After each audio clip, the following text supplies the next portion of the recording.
I always think oh my gosh, I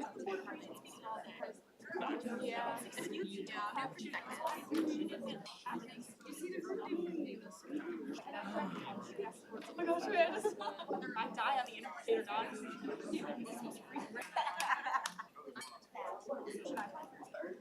I was like, that's my boyfriend. I know you're gonna say it's my boyfriend. I think boyfriend space.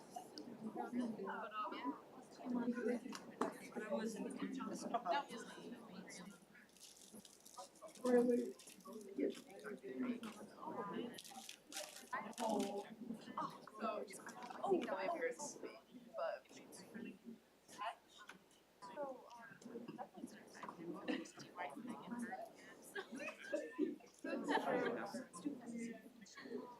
Yep. I can't really say no. I got you with the question. I got your question. Do we even have these sticky notes? I got you. It's the white square. No, that's a good one. I know I don't.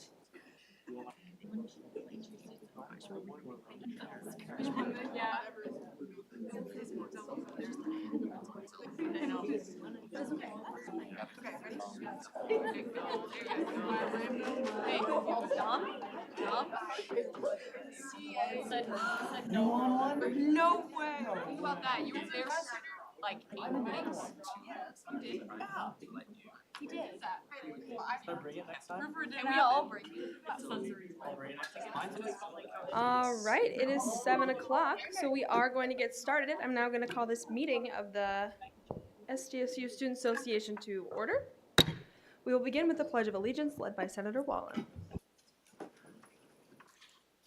I pledge allegiance to the flag of the United States of America and to the republic for which it stands, one nation, under God, indivisible, with liberty and justice for all.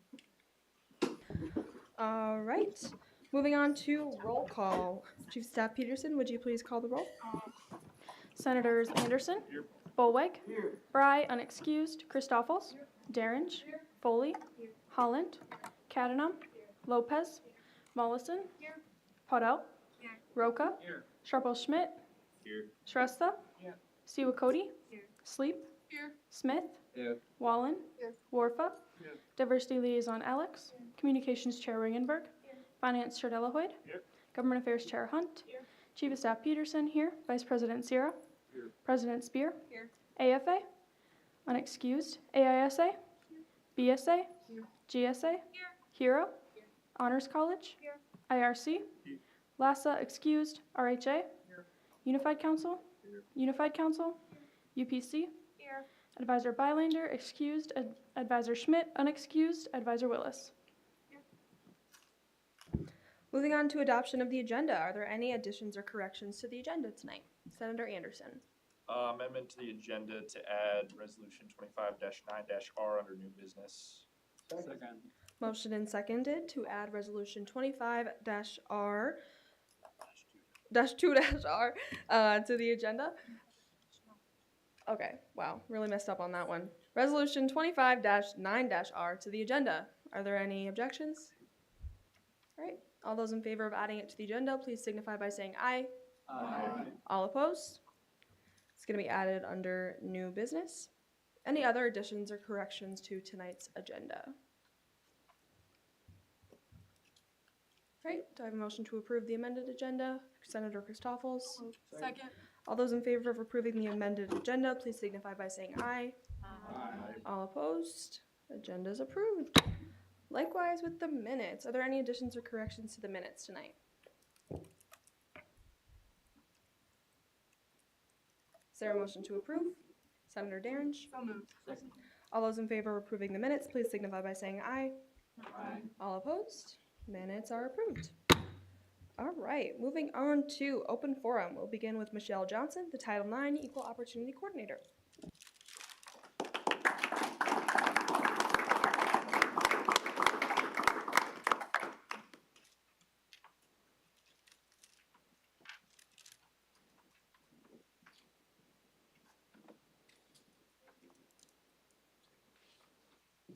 Good evening.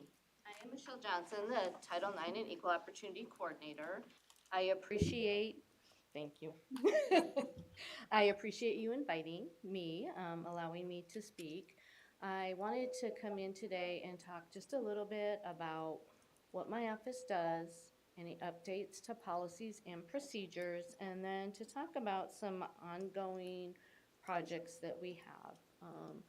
Overall, my purpose of speaking today is just to update you on the office, provide you with any information, and to get any questions that you may have. So the office deals with harassment and discrimination, which is unwanted conduct that occurs because of a person's protected category. When we look at Title IX, that's going to be things that fall under the protected category of sex. All equal opportunity is going to be all of our other protected categories, both federally and within the state of South Dakota. We have had a major policy update that occurred recently. In fact, it was approved this last week. And that was that the federal government has changed the definition of a subcategory of the sexual offense. So it was used to be called fondling.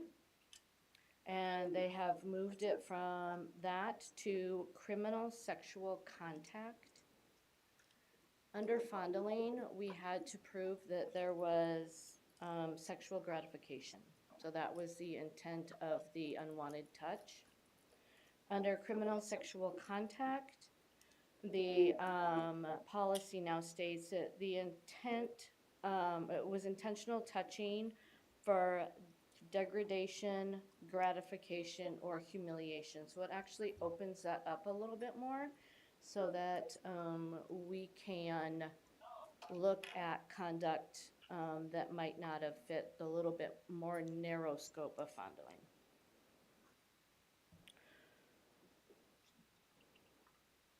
This year, we've rolled out several campaigns and projects to update the campus community on how to report. Reporting has been kind of a major push for us. We've done some passive communications, and we also put up the window cling sticker in all of the restrooms. And you probably have seen it, but that you can use to report any type of concerning conduct. But it is specific, there is specific communication on there about sexual assault, dating, domestic violence, and stalking. Another element that we are providing education on is hazing, and that is because of the Stop Campus Hazing Act, which was enacted in January of 2025. Another thing the office is currently working on is working with the Board of Regents to select an online training program for students. Every year you get those exciting emails that say you have some Title IX training that is actually required by the Violence Against Women's Act. We are searching for a new vendor just to make sure that our content remains up to date, relevant, interactive, and as concise as possible. So that is going on. It is, again, a Board of Regents project, and so once a vendor is selected, it will be selected for the entire Board of Regents. You may see communications about a new system rolling out closer to July.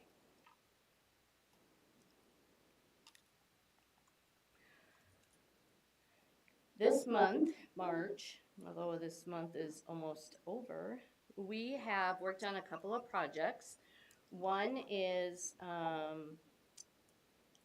called the Cup of Prevention, and what we're doing is we're trying to celebrate both Zero Discrimination Day and Sexual Assault Awareness Month. Zero Discrimination Day is a day that is was selected by the United Nations to try to combat discrimination. It was specifically developed for disability or medical discrimination, but it's been broadened. Although I don't really like that it's just a day. I think that we need to have zero discrimination always. And so we're really, expanding that until the end of the semester. So the first thing that we're doing with the Sexual Assault Awareness Month is called a Cup of Prevention. And you will likely see these. These are some coffee sleeves that we've obtained from Sodexo. And we've had students decorate the sleeves, and then they will be handed out anytime between now and the end of the semester that a student buys a hot cup of coffee or tea, any hot drink from Sodexo. These will actually be turned in tomorrow, so hopefully we'll start seeing them as early as April 1st. So some of the messages, I know that we can't read them. Some of the messages is just that students have written so far is everyone is welcome at SDSU. You can make a difference, be the change. The world needs you. Do things that make you happy. And so it's just really some just trying to get some positive, respectful messaging out there. Slay the day. That one was obviously not written by me. So. We anticipated, when I asked Sodexo if we could do this project, they said, sure, how many coffee sleeves would you like? And we anticipated needing 300. They gave us extra, and so far we have had, it's a rough count, but 610 decorated. And so it's been a big success. They're gonna do some decoration this week in the residence halls, and there are still kits that students can access in the Wellness Center, the American Indian Student Center, Fraternity and Sorority Life Office, Graduate School, Office of Student Engagement, Trio, and Wintrode. I don't know how you type that fast. Okay, so quickly, I know that I'm running out of time. The other project is to do, it started out being Denim Day, because for sexual assault prevention, it doesn't matter what you wear, nobody deserves to be sexually assaulted. And so we had this idea of doing little swatches of denim that you could decorate and we could hang up. But as we are expanding zero discrimination, we've really broadened it. And so toward the end of April, the last 2 weeks of April, you will see these scattered across campus, hung up as many places as we can hang up to send that positive messaging that everyone is welcome, everyone belongs, and that we do not tolerate behaviors that harm others. 2 more things I want to point out. One is this Wednesday, April 1st, is Sexual Assault Day of Action. So we are encouraging students to wear teal, anything teal colored, just to support sexual assault prevention. And then April 29th is Denim Day. So wear denim if you want to support Denim Day. And then the last thing that we're doing is we're working with the Division of Student Affairs and Enrollment Management on a Unity Walk. And so there'll be more advertisement going out around campus, but we're looking at the last week in April when the weather is hopefully a little bit more predictable to do that. So that is just kind of the messaging I wanted to get out and just say, who I am and what I do, and then also want to take any questions that you may have. Do you have any idea what the new training course will look like and how it's going to be different from the current training course, or do you not know any of that information? So I am not sure yet. We have there was a request for proposal that was rolled out, and that ended in the end of January. We have reviewed some systems, and honestly, the systems vary so widely in cost. And so what we're trying to do is find a system that is cost effective, but that is also engaging. And sometimes it's a little bit hard match to find, but hopefully it is gonna be something that will have some video, some interactive, a couple of different learning modalities, but also really kind of being as concise as possible, because we don't want students to have training fatigue either. If I get bored watching it, I know that probably not the best one to select, so.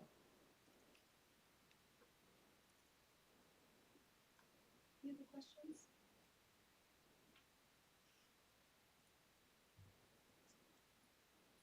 Thank you so much.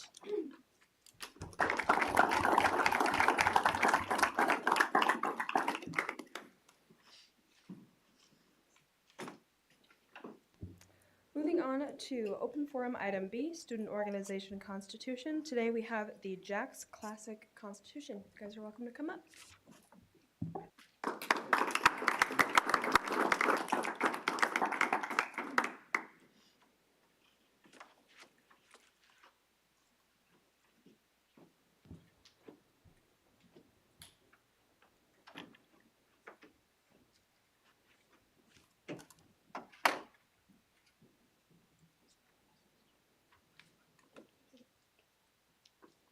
Okay, thank you guys for having us. My name is Taylor Franz, and with me I have Allison Van Nerden. So going over our structure, we kind of started this organization to fulfill a need that we saw. Speaking from personal experience, we always start a pig show at home, and then we say we're gonna go to these national shows that happen later in the fall, and then we feed these pigs out, and then don't end up going to these shows. So we were still filling a need that we saw. Just another jackpot type show within the area, and with that we brought in student participation that kind of also puts the university at a spectrum of I would like to say, highlights the university and what we have to offer, and bringing just a bridge between the university and what we have to offer. So our main structure we have is very similar to the Little International. We have our vice president who shifts up into presidency, so that's going to be the main thing that is a little bit confusing. But with that, it is a 2-year term is what we say of the vice president moving into the presidential position. I'm hoping that most of you have read through this, but I'll be willing to take any questions that you guys might have. Go for it. Why form your own club and maybe not become like an entity of Swine Club, since that's already a club here on campus? So that's what we started out as, is being an entity under Swine Club, being our own committee, if you will. So the funding that we receive is separate from Swine Clubs, and the financial department has kind of had a hard time, as well as we have to separate those two. And then as well as the marketing campaign that we put out is completely separate from Swine Clubs. So we'll still operate in a similar capacity of reaching the same student academia for both, but we've just found that it will be better to separate the two and go further with that. Yes, Megan. Do you guys plan on having any other financial burden just from separating from Swine Club? Do you think you're gonna have to take on any more costs or no? So far what we haven't had really much financial burden from separating, because we already run as our own entity, and looking at the next year, we're already $3,200 in the positive, and we kind of set that as a budget to be able to pay our expenses right away and not have to be able to go in the negative with that. Also, we don't take any funding from Swine Club. We've started our own funding campaigns completely separate of them.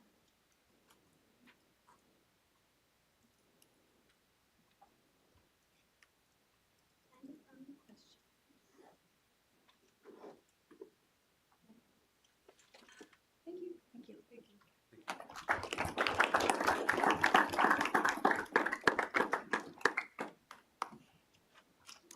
Alrighty, is there a motion? Finance Chair Delahoyd, So moved. Second. All right, Finance Chair Delahoyd, first right to debate. Seems like a good club with a good cause, and I think if it makes a lot more sense for them and is a lot easier for the university to handle financially, that it makes sense to approve. Any other discussion? Okay, seeing none, we will take this to a roll call vote. Chief of Staff Peterson, would you please call the roll? Senators Anderson. Aye. Bolwag. Aye. Bry abstains. Christoffels. Aye. Darrench. Aye. Foley. Aye. Holland. Aye. Cadenham. Aye. Lopez. Aye. Mollison. Aye. Podell. Aye. Roca. Sharple Schmidt. Aye. Shrestha. Aye. Siwa Cody. Sleep. Aye. Smith. Aye. Wallen. Aye. Warfa. Aye. Finance Chair Delahoyd. Aye. Chief of Staff Peterson. Aye. Vice President Sear. The ayes have it, and the Jack's Classic Constitution is approved.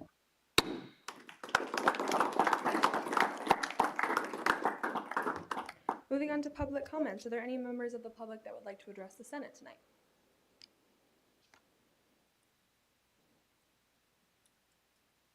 All right. Is this for only what's been discussed, or? As for that, unless someone yields time during a later discussed item, this would be the opportunity to speak, if I believe that is what you're asking.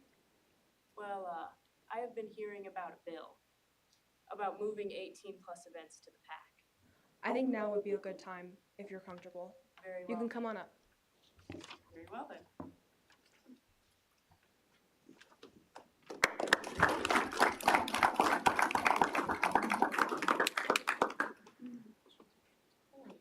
If you want, take. Okay. If you want. Well, hello everyone. My name is Aria, in case you don't know me, which probably most of you don't. I'm an electrical engineering senior. And when it comes to considering moving events, outsourcing them to the PAC when they're 18+, I would stand for that. It is logical. It is in the university's best interest in keeping their customers and the public happy. Because consider a parent who is walking through the union. An 18+ event goes through, is happening in the union, and their child sees something that they were not prepared for their child to see. If this happens a multitude of times, then we are going to have an unhappy public, and they're not going to be pleased with the university. Furthermore, everyone here has probably been to the PAC, and the PAC is gorgeous. You know, there's ample space, beautiful stages. It's much better equipped than the union to handle most events, honestly. So, is there anyone who wants to question me, as you were saying, I believe? Yes? I think it's great that you're kind of speaking your mind. You said you're an electrical engineering student. Yes. What kind of brought you here to be like, I want to speak out about this? What is your connection to the union? What is your connection to the PAC? What makes you passionate about this? Well, I also come from Washington. I'm not from South Dakota originally, although I live here now. And in Washington, it's a much harsher environment. There's a lot more crime than there is here. And in Washington, I was a witness to a lot of things which I rather would not have seen, and which all could have been prevented easily should those things have been placed in an appropriate location. And seeing this now, I would like to prevent the things that have happened to me from happening to other people, especially the people who are young and innocent, as I was. Hopefully still am to some extent. Anyone else? I have a question. Are you aware that clubs may endure more costs associated with moving their locations? I was not aware of that. However, I would see it as a worthwhile cost, because the university might receive more funding should the public be kept happy. Someone may even base their decision to encourage their 18-year-olds to go to this college or not to go to this college, should they be upset by them enough. Yes. Anyone else? Yes, sir? Like what kind of 18+ events are we like talking about here that I'm aware. might potentially be harmful so brutally to anyone who passes by? Well, we could. I am aware of some events taking on, such as speakers who give talks which are for the more mature audiences only, which could carry heavy subjects with them. And that I would not want someone who was too young to hear that, be hearing that. Yes? Is there like any example for that? Because, I mean, I'm in the union a lot, so I'm just kind of wondering what, I guess, the point of this is. I would be disinclined to begin pointing fingers. Oh, no, like, it's not pointing fingers, it's just like clarification. All right. Then I would decline to answer that Okay, no, that's okay. to avoid pointing fingers. Yes? Have you ever attended an 18+ event anywhere on campus at all? Now that is a great question. I have been here for 4 years, so I might be losing some of my memory, but if I have, I was not aware that it was an 18+ event. But I am quite out and about on campus. I do attend a lot of events. So I'm going to say I probably have, but I can't pull one out of the top of my head, off the top of my head for you. Yes? So I'm just curious if you aren't remembering clearly if you've attended an 18+ event Yes. for certain, then how can we know if this is actually a critical issue if you can't remember? Well, why would something be labeled an 18+ event if it did not contain mature content only meant for adults? And furthermore, for adults who were consenting fully to attend.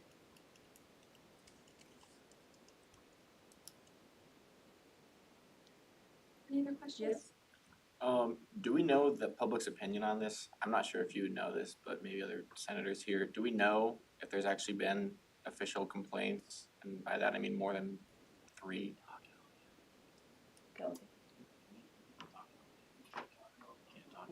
We are gonna hold discussion on the actual, that pertains to the bill. Any other, questions?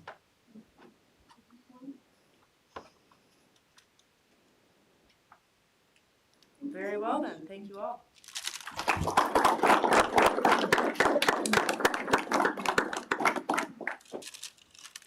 Are there any other members of the public that would like to address the Senate tonight? Anyone online? All right. Seeing none, we will move on to committee and staff reports, beginning with my own. We had a lot of meetings this past week, so I'm going to go brief, but also get all the details. We met with, or Vice President Sierra and I met with the Shared Governance Committee on Friday. We specifically talked about the AI conference in collaboration with the SDSU as a whole, and then the Jerome J. Lord College of Engineering. Sounds like it was a success, and an exciting announcement came from it, was that SDSU will launch, this was a university press release if I'm repeating this, but there will be an SDSU Center for Artificial Intelligence. This is an exciting step towards the future for SDSU, but also the main goal is to focus on curriculum integration, and then kind of hoping that, coming from now, our alumni from SDSU can say that they have some type of AI competency going into the professional field as, AI becomes more integrated in our everyday lives. In addition, we have received a $750,000 federal appropriation with the help of Senator Mike Rounds to get this project started, with hopes that we can expand it further. Can only go up. And also, sounds like some educational efforts are going to be on the lookout. So like I said, curriculum integration, but also staff training, so getting our professors aware of how we can use it better. Be on the lookout for that. This is all kind of leading up to our AI Day, which will be April 9th, so look out for more from the university. We will be attending the April Board of Regents meeting to be reported on further. However, one of the most important things on it is the Briggs Library Preliminary Facility Statement. This is the next step in getting our renovations done towards Briggs Library. They are kind of coalescing it to be a one-stop shop, so really centered around student engagement for any resources that they may need be located in that one space. In addition, state legislator was a success from a university's from a university perspective, the soccer stadium and the swine unit bills were passed and signed by Governor Roden. In addition, a 1.4% salary pool was also included. One thing that I thought was interesting that I kind of wanted to report was some faculty and members of shared governance are going through Gen Z and Gen Alpha training. It's supposedly helping them with leading the future generation. It sounds like it's actually been really beneficial to them. Being a part of Gen Z, we accept information differently than before people that didn't have computers. So it sounds like it's actually strategically helping them lead not only students but also their coworkers as well. In addition, Vice President Sear and I met with Vice President Willis and President Dunn on Friday. Also want to say no meeting next Monday as we do not have school. If you celebrate Easter or Passover or any other holiday, wish you the best. And also want to highlight now, this will be announced again, but our last meeting of this Senate term will be April 13th. That'll be our transition meeting. More details will come of that, but essentially we'll go through our whole meeting like this, and then we'll have an agenda item in which we all kind of go on, and then we come in. More details to come on that. Also want to emphasize that the executive team applications are now open. It was sent out in the Rabbit Report. If you know anyone or if you are applying for exec, Megan and I are excited to talk to you guys. Those applications are due April 7th, preferably at 5 p.m. And then in addition, the Campus Partner of the Year Awards are due the same day. And that's the end of my report. Vice President Sierra. Yep, me and President Spear attended a meeting with Vice Provost Seafelt today. We gave her some elections on the updates on the election, budget, and the Walmart path. Vice Provost touched on some new programs on the moved for approval on the consent agenda for the Board of Regents at the meeting on Thursday. The interior design is currently has accreditors on campus, and there will be several other programs later this spring going through a similar process. President Spear and I did a ride-along today with Tristan Delaney from parking. So we were in one of the patrol cars for about an hour today, seeing their process of how they go about stuff. Some keynotes were enforcement for permit hours are 7 a.m. to 4 p.m. UPD kind of takes over the off hours on that, mostly in the commuter lots because those close at 2 a.m. Or if you're parked in like a loading ramp or somewhere obviously in violation. You don't get a fine for your first violation. Once cameras have identified you as being parked in a violation, the patrol then investigates thoroughly before issuing a violation citation, I guess. They take several pictures. If you have received a violation in the past, like I have, you'll notice on the email they have attached those photos, so they have kind of a defense, so it's either easier for you to prove that you weren't in violation or harder for you to prove that you were not in violation, either way. And then any kind of vehicle permit on campus can park in economy commuter. Economy commuters cannot park in steps up, but if you're like a standard commuter like I am, I can park in any economy lot on campus. Reserved permit holders can park in economy commuters. Residents can park in economy commuters.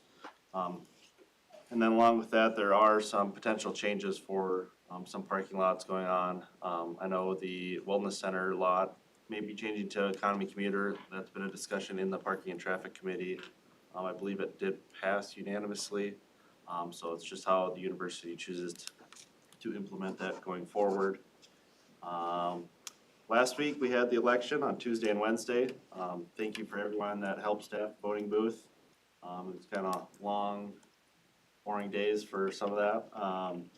We will be swearing in those elected senators and the vice president and president on April 13th. Along with that will be our senator at larges. The application is still open for that until next Tuesday, April 7th at 5 p.m. So if you're interested, if you already have a petition, make sure you get all your signatures for that. If you want to take out a petition and haven't yet, or you haven't received an email from me, please email me tonight.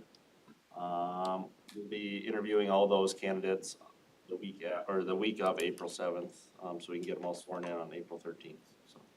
End report. Chief of Staff Peterson. I dropped off the graduation stoles at Brookings Engravings, so those should be getting done within the next couple of weeks. I'll let you guys know. They'll probably be on my desk. And then I'm also working on ordering the Ex Officio and Senator of the Year awards. And once we get the Campus Partner of the Year awards, I will also be ordering those.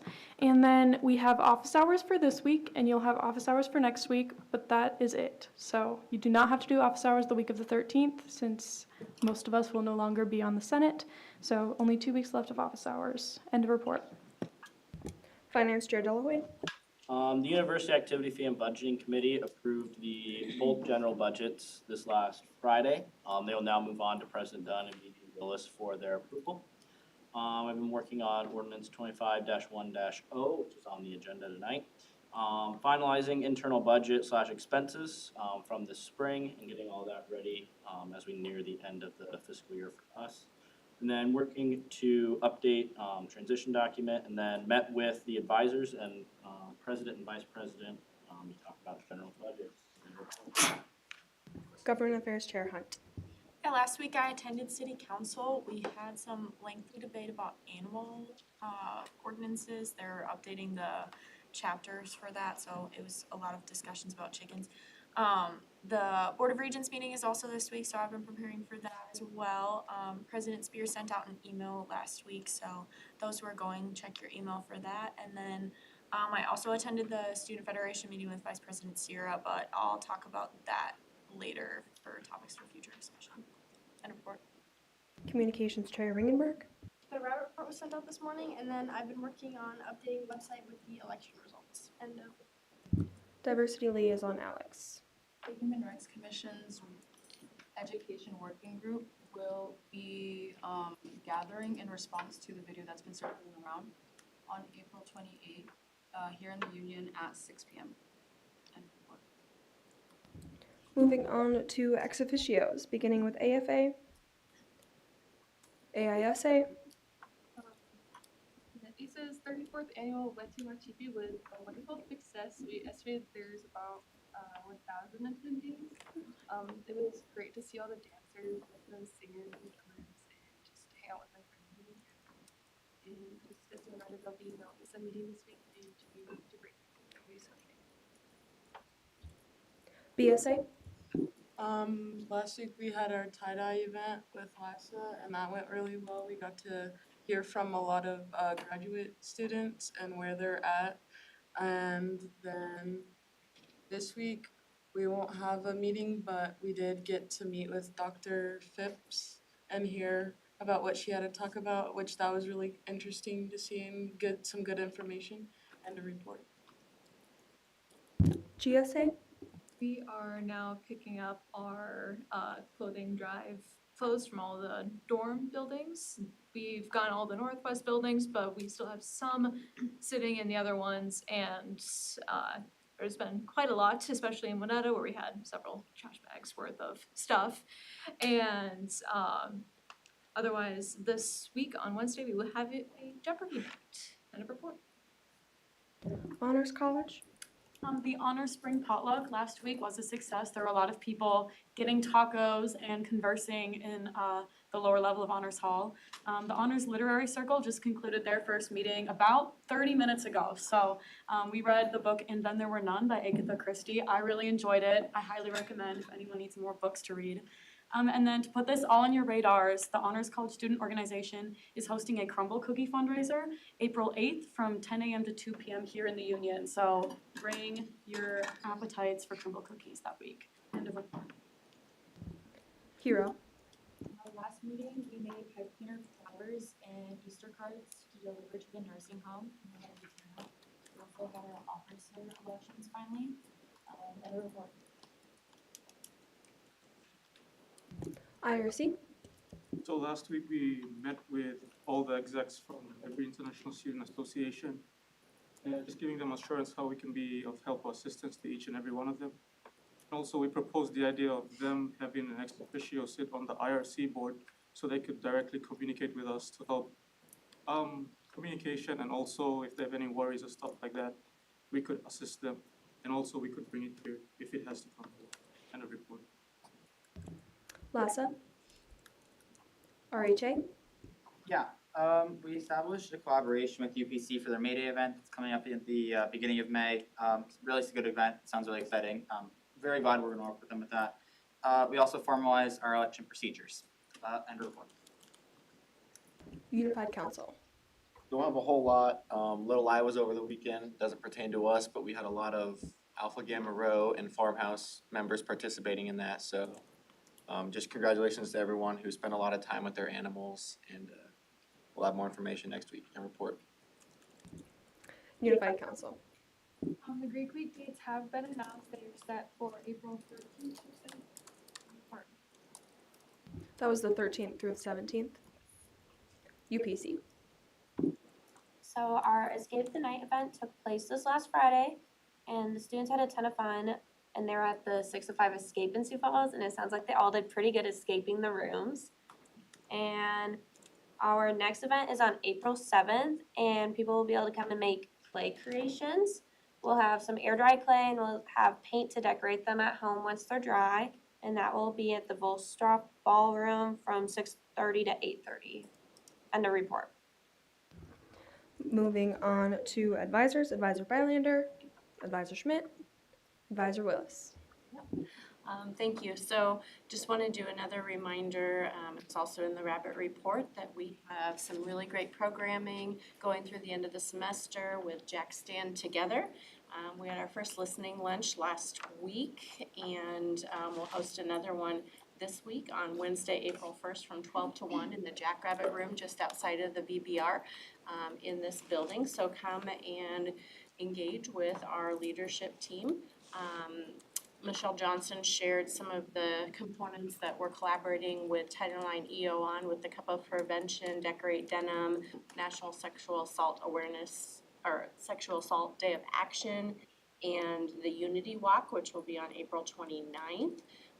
But also keep in mind and put on your calendar, we have some programs called What's in a Knapsack, How Group Identities and Social Locations Carry Meaning in Society from 6 to 7 p.m. on March 31st. And so that is coming up here this week. We also have Crafting Narratives Together from 6 to 7:30 p.m. on April 28th in the Lewis and Clark Room here in the Union. And we have Bystander to Upstander training on April 16th from 6 to 8 p.m. in the Crest Room. Join us for that particular program. And then there are still two components of the programming that are coming together. One is Coffee with a Cop, so you can engage with UPD officers around a cup of coffee and get to know them and what they do at SDSU. And then we have a series of communication skills workshops in partnership with the Communications and Journalism school. So engage in those opportunities, encourage your fellow students to participate. There's a lot of learning that we can all do together and make SDSU continue to be a really great place to be. In addition, just wanted to say congratulations to the American Indian Students Association on your 31st annual Watu Wachipi this weekend. It was wonderful and one of the highest attended Wachipis that I've seen since I've been here. The fashion show was fantastic, and you all did a wonderful job of hosting so many people at SDSU. I'd also like to say congratulations to the Little I team and to all of those that stepped out of your comfort zone or maybe within your comfort zone to experience what it's like to show an animal, and also thank you to the university community for hosting all of our high school students for their portion of Little I as well. So congratulations, it was a really great day. It was a busy weekend, but a lot of really exciting things happening. The last thing that I'll just end with is, for those of you that are traveling this weekend, later this week, as we have a long weekend for the Easter holiday, be safe. There is weather predicted that is coming in, particularly on Thursday and Friday.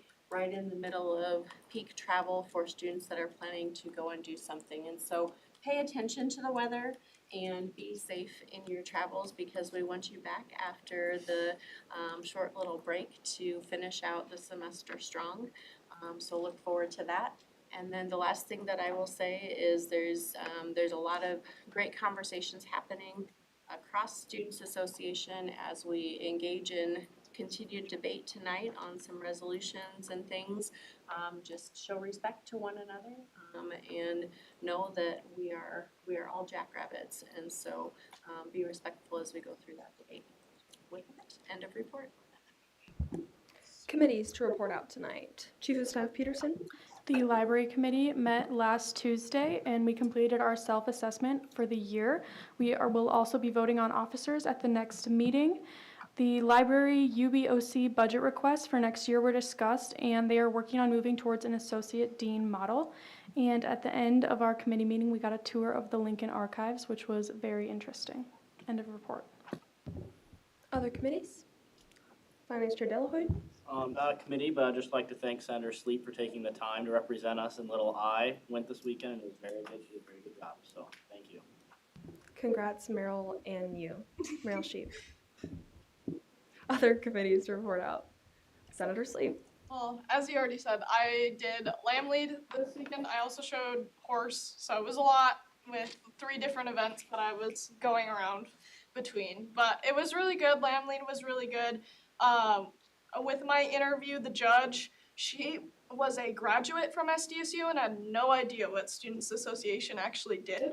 So when she asked me what we did, and I described it, she's like, you know, I had never knew that, even being a student. So I was able to get people to learn more about what we do, even past graduates. So, but ACT Club won first, Bison Club won second, Block and Bridle third, Country Swing Dance Club was fourth, Swine Club was fifth, and Dairy Club was sixth for Lamb Lead. So they all did very well. End of report. Other reports. Senator Darrage. The Winthrop Century Advisory Board met on Tuesday, 20th to the 24th. I was not able to attend, but I did get an email that concerns TRIO, which Advisor Bylander, who's not here, it deals with. And so I just want to share some of the concerns that we're facing. There's changes at the federal level that impact TRIO programs, and as they don't have an immediate impact for SDSU's Upward Bound or Student Support Services programs, they do impact TRIO talent search programs nationwide. And if these changes do stay, it's going to be the blueprint for future grant applications that will impact SDSU at some point and our students. And so there's about 3 big concerns. They're trying to shift the TRIO talent search away from its core mission of college access into more of an employment training model. Secondly, it creates an opportunity for state entities to receive multi-million-dollar block grant awards that potentially depletes most of the available funding that would otherwise be awarded to the current talent search programs. And thirdly, it just could result in the elimination of up to 2/3 of the existing talent search programs. And so I know I'm personally not involved, and a lot of people on campus aren't very involved in TRIO and whatnot, but it's very important that we create this advocacy and spread the word for those who are low income and first generation students. If you have any questions, I'm probably not the best person for this, but please reach out to Advisor Bylander or Linda Murray and report. Other committees to report out. Senator Christoffels. Parking and Traffic Committee, first thing, Becca won a cup, so we have 3 cups now sitting around the Students Association table, big news. Secondly, we have started the ride-along program, as Wesley said. Him and President Spear got to ride along today. There's been some feedback. We got some flyers out to visitors that have been ticketed before. It seems like some positive feedback, not getting such a stern message with a warning ticket, and rather getting a message that says, here's how you can apply for parking and do it the right way. There has been a review of the parking and traffic charter. So basically they just wanted to do some clarity on that charter, change a couple things. There was just some typos here and there, a couple things that need to be changed format wise. The only thing that would change the actual content is they're changing the way that the committee that takes on appeals from students or faculty or anybody that is appealing a parking ticket to possibly change the way they do summer appeals, so that way when students aren't here, we don't have somebody sitting on the committee, they can still get appeals through their appeals committee, without having to try and find a student who lives here or find somebody on the committee that they can get to Brookings to make that appeal committee. We were gonna discuss and vote on that, but we wanted to get some second opinions on that. And then, as Wesley said, there was some lot changes. So lot 163 has been changed from standard commuter to economy commuter. That's the wellness center. And then parking lot 161, which is reserved, that's by the back. That's been changed from reserve to economy commuter, because there's only about 3 or 4 people that owned reserve passes for that lot, and they felt it could be better used for economy commuters just on that busy side of campus. And then last thing, there was a noise complaint from students in parked cars. So if you have a noise complaint, that would be less parking in traffic, which is where those complaints have been sent to recently, and more to the UPD, especially after hours, during quiet hours, like after 10 p.m., 11 p.m. at night. And the report. Other committees. Diversity Liaison Alex. So the Student Success Model Steering Committee work group that focuses on first generation Pell eligible, underrepresented, and international students met last Tuesday with some representatives from the financial aid office to talk about just how to collect data from students from these groups regarding retention and graduation rates, and if factors like undecided versus established majors or changed majors play into persistence rates, as well as what we consider as underrepresented students and how to know what to look for and how to move forward. Other committees to report out. Senator Christopoulos. One more report. I met today with the diploma work group. We think we have one final diploma to send forth to President Dunn, Vice President Willis, everybody that needs to sign off on that. We changed a couple things. Like I said last time, the major has been added to your diploma. So if you're somebody who wanted that major on there instead of just the college that you got it from, that's been added. There's also been a font change because there's been some issues with fonts not looking like the right letters. So B's looking like B's, stuff like that. So they've had to reprint diplomas in the past. That has been updated. And then there was a slight change. Everything used to be the same font. It's kind of this old English font. Now some of it has been changed to an italicized cursive type font, just to like really bring out the things that are important, what university, your name, and then what your degree is in. So, and report. Other committees.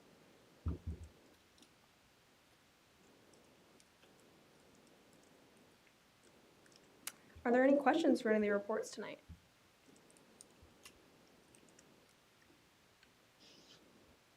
All right, seeing none, we'll move on to unfinished business with a resolution 25-8-R. Chief of Staff Peterson, would you please introduce this item? Resolution 25-8-R.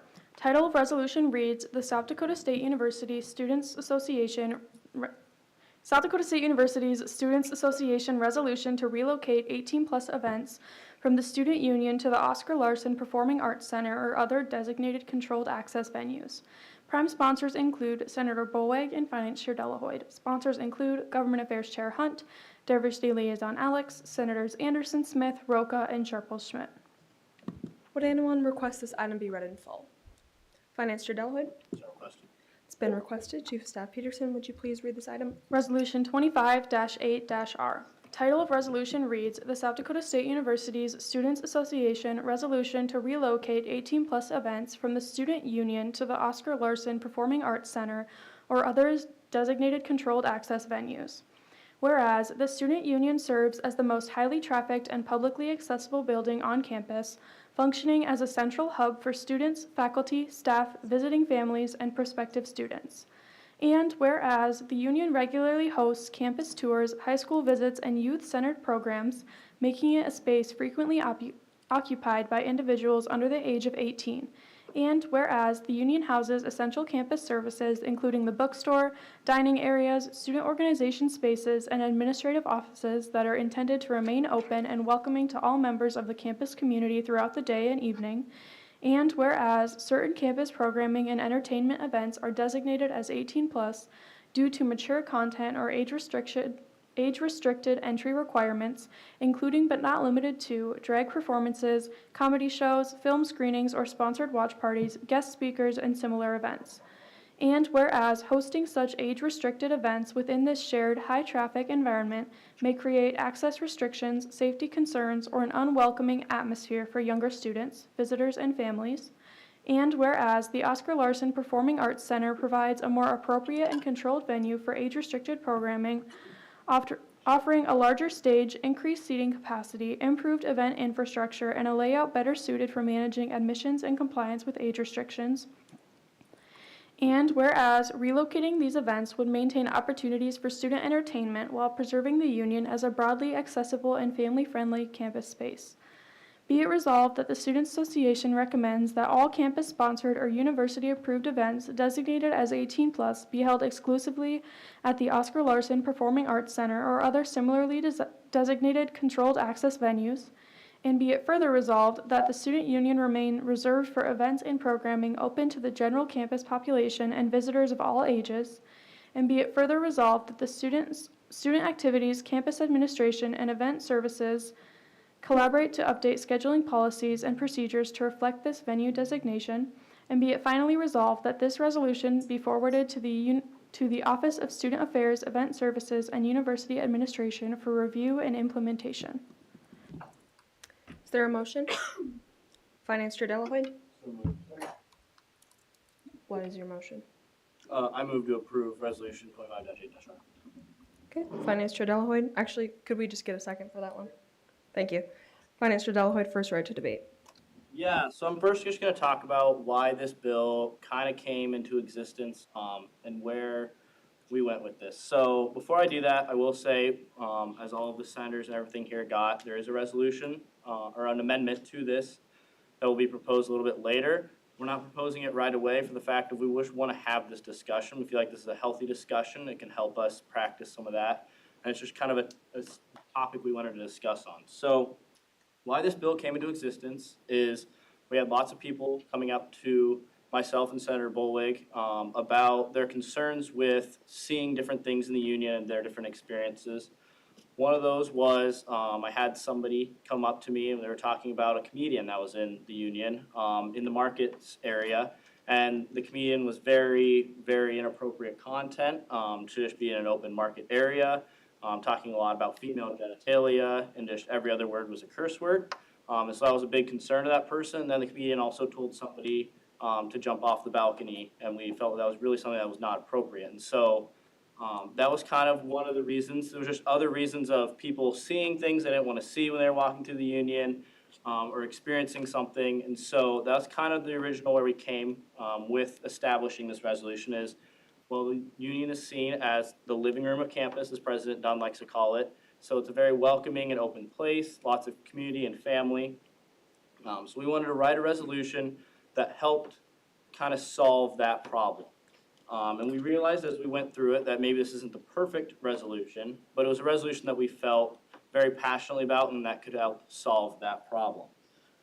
And so from personal experience too, I will say, as somebody that works in admissions, when you go kind of on tour and everything, and you experience a tour with a family and you have young children and stuff there, anything they see, anything that they're hearing on campus and stuff, it has an impact. Any posters they see. So it's just one of those things where I've heard a lot of negative comments based on some of the posters and different descriptions on the posters of that 18+ content, and then them seeing that it's in somewhere as public as the union, being a negative thing, and for them not wanting to come then to SDSU for that reason. And so that's kind of the reasons why we initially brought forward this resolution and why we feel so passionately about this resolution.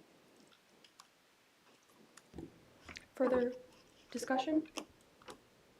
Senator Bolwig? Yeah, I'll make this quick because I'll be bringing an amendment here, but the intent of the bill was to not go against Board of Regents, was to not go against South Dakota codified law or federal law by any means. Tap into South Dakota legislature terms here. This is a constituent bill, kind of relating to what Finance Chair Delahoyd was saying there. That's why we're sitting in these spots. I mean, we're doing it for the at-larges, at least. We're doing it for the students. We're at large. That's what that term means. So we worked around a little bit, and I think I'll propose this after, but I think I got a good good amendment here, and hopefully y'all can listen in on it, so. There's not anything. Any further discussion? Dr. Willis? I think it is, so my role as your advisor is, of course, to advise. It's not to share any personal viewpoints. And so I did send an email, and just to make sure that everybody is aware, to all of the sponsors of this particular resolution last week after reviewing it, and had a really great conversation with the prime sponsors as well at the end of the week.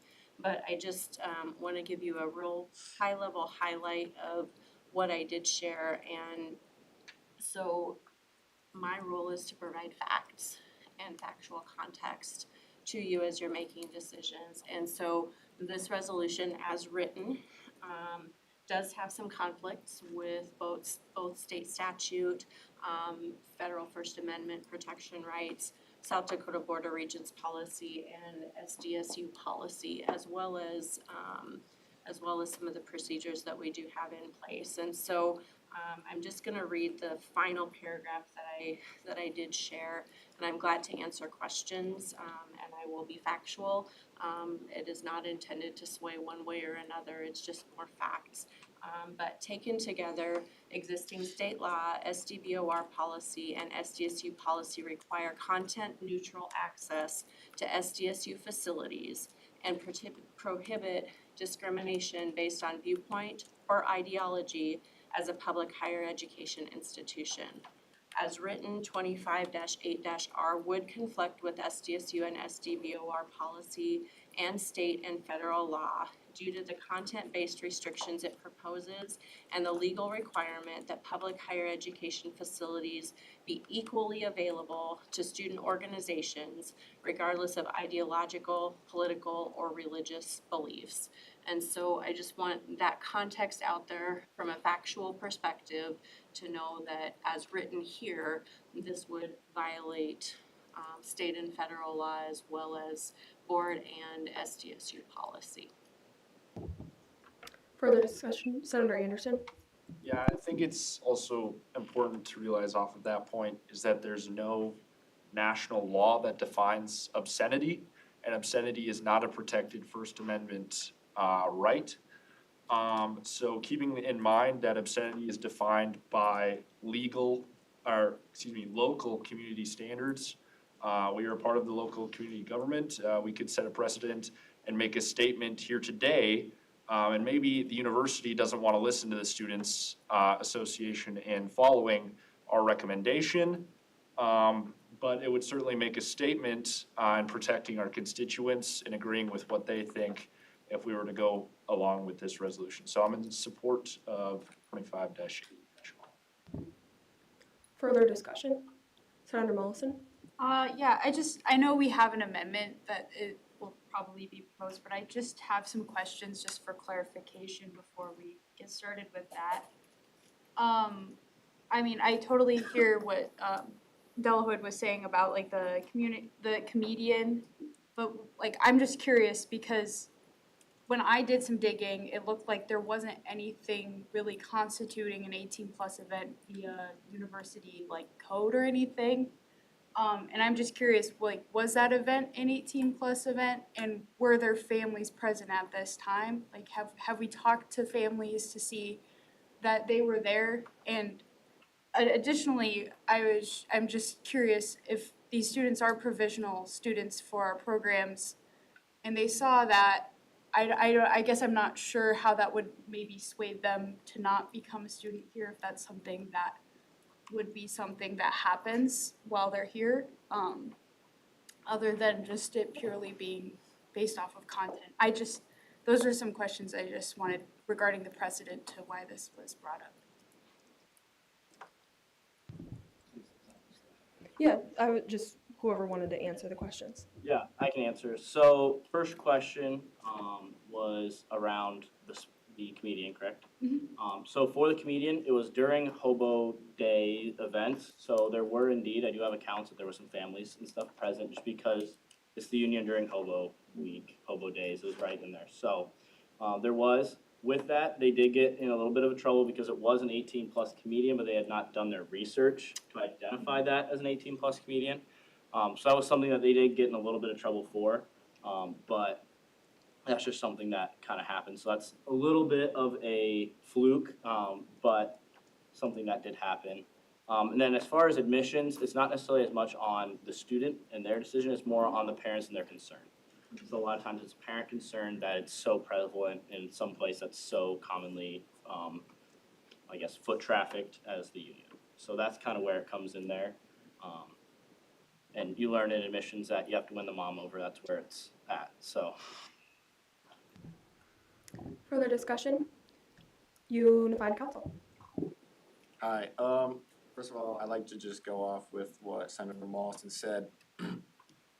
As you were saying, Senator Delhoid, if that was not identified as an 18-plus comedian, I would not put the blame on where it was hosted. I'd put that on the people hiring that person. So I don't know why other groups should be punished for somebody else's fault. Other than that, I can think of one more event that's 18+. So I don't know if you know any more, but I mean, there's the GSA drag show, which is already tucked into the ballroom. I don't know why that needs to be moved to PAC. I don't know how many tours are going on here after 6 p.m., but I'm assuming probably not a lot. So most of our 18+ events are after 6 p.m. So I just don't see the correlation of families coming here and them running into each other. Senator Bolwig. I'll answer on that. Yeah, I keep hearing the word most. Events are 6 p.m. What's stopping them from going at 10 a.m. in the morning? Nothing. Kind of my thoughts there. Most, not all. Like, that's a very broad word here. And there is plenty more 18+ events than drag show, comedy show. Maybe Finance Chair Delhoy can go off on this, but an Anne Frank play, I think, is 18+, if I'm not mistaken. Certain clubs that do follow guidelines of closed doors are 18+, but again, there's nothing set in stone right there. There's no policy out there to say, hey, you can't do it in the middle of the market. I mean, where people are eating. Like, kind of my thoughts on that, so. Further discussion? GSA. I would also like to say now the drag show has been brought up, and I know that this was reworded in the amended version, but considering that it's still labeled on here, I'd like to bring it up, where the drag show originally was not a 18+ event when it was first hosted. It all dates back to 2022 when we marketed it as kid-friendly, and then one of our South Dakota's representatives, who is now the Speaker of the House of Representatives, John Hanson, he brought it up on Twitter or X, and he brought a bunch of negative light to it, which also brought a bunch of negative tension and a threats to our own advisor, a bunch of aggressive people who were not SDSU students or people who were not on campus and people who weren't reacting to the event at that date. And additionally, it's in the full-service ballroom. It's in a private space. We hire UPD for security. We have a bunch of safety precautions for the performers and us as the attendees for comfortability between the performer and attendee. And we check IDs. Ever since our 2022, we had changed it to 18+ for our safety. So while it doesn't have any mature content actually in there in the drag show itself, we label it as 18+ for our safety because of the reaction that happened in 2022. Senator Bolwig. Yeah, I'm happy that you put it as 18+ and you brought up John Hanson in that tweet, but if I'm not mistaken, late 22, early 23, that's Board of Regents policy that drag shows are 18+. It's not maybe, they are. I mean, that's went through our legislature, that went through the process, I guess. But that is Board of Regents policy. I can pull up the exact number, but it is now. So I'm happy that you guys are noticing that 18+. It is an 18+ event, but that already, it has to be by law policy. Senator Mollison. Yes, I would just also like to kind of shed light on just more information for everybody here. Regarding our own university conduct on minors on campus, you can look this up, it's number 1.6.4. It reads that the university reserves the right to restrict anyone, including non-student minors, from certain areas or facilities from using specified equipment or said facilities. Non-student minors are generally permitted in university facilities only as invitees, participants, or visitors, and must be under supervision of an authorized adult, parent, or legal guardian, or other chaperone permitted to be in a university facility by virtue of their status as a student, employee, or volunteer of the university. And then it also says that these non-student minors who fail to comply with BOR or university policies, or if they fail to have a authorizing figure over them, like a person of age of majority, they will be immediately removed from university facilities. So, and I did also some digging as to where events could be held in the union, and from what it looks like, the truly only public venue area would be the Market Stage, Jack's Place, and then both at the same time. And so I'm just curious, I just feel like this resolution is very broad because I don't think it clearly, addresses the nuances within our conduct because I just don't see how this could address all issues with minors on campus because we can remove them, that is okay, and where we have these ticketed events with them, where I know the GSA, they do look at IDs and make sure that there aren't minors, and where their doors are shut, it's a paid event. As for events with like Femme Club is another example, where they have ticketed private events that you have to register with either a student ID beforehand or pay. I guess I just don't see the applicability. I feel like this is kind of putting a Band-Aid on an issue that doesn't exist. And I would hate to put something provisional on a problem that hasn't happened yet. So I am going to vote against this resolution.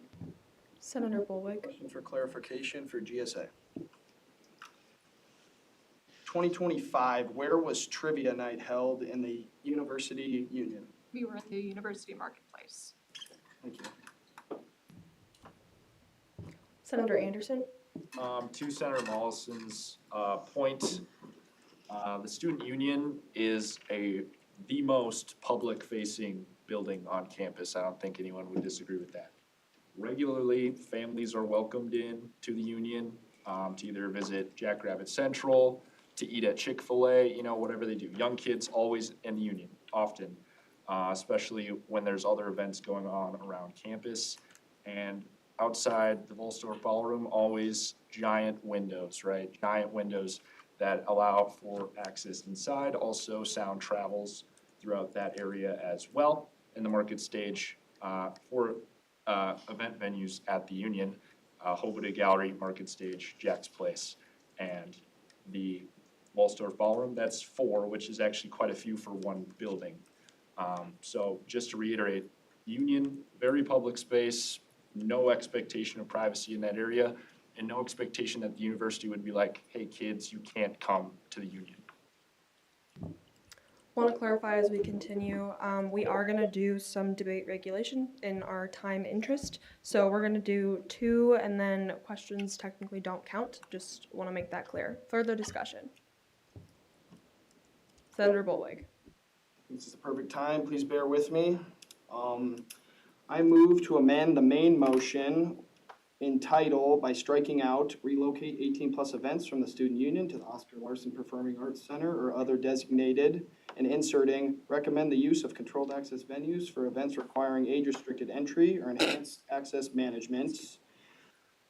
By striking out in whereas clause line 4 are designated at 18+ due to mature content or age-restricted entry requirements, including but not limited to drag performances, comedy shows, film screenings, or sponsored watch parties, guest speakers, and similar events, and inserting require age-restricted access, identification, verification, or controlled entry procedures to ensure compliance with university policies and applicable laws.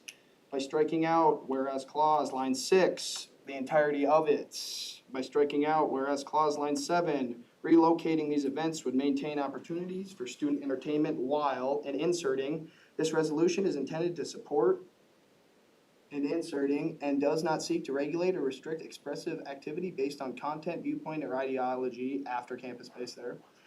By striking out in the resolved clause, line 8, designated as 18 plus be held exclusively at, and inserting, requiring age restricted access, identification verification, or controlled entry be prioritized for placement in venues designed to accommodate such needs, including but not limited to. By striking out and be it further resolved clause, line 9, remain reserved for events and programming open to the general campus population and visitors of all ages, and inserting continue to serve as a primary open access facility, supporting events and programming intended for broad campus participation while remaining available for all student organizations in accordance with university policy and applicable law. Finally, by striking out, be it further resolved in line 10, that student activities, campus administration, and event services collaborate to update scheduling policies and procedures to reflect this venue designation, and inserting that any implementation of these recommendations be conducted in a manner consistent with SDSU policy, SDVOR policy, and state and federal law, ensuring equal access to facilities regardless of content, viewpoint, or organizational affiliation. Second. Just for clarification, we have the amended document as it would read on the screen. Senator Bollweg is proposing the amendment be voted on in one vote. I am going to confirm with the sponsors that this is okay in a voice vote. Could all of the sponsors please signify by saying aye if you are okay with this being fully amended as one motion? Aye. All those opposed? Okay, we will continue with the motion to fully amend the document. Senator Bollweg. Yep, so I made the changes based on the feedback. I listened and I adjusted.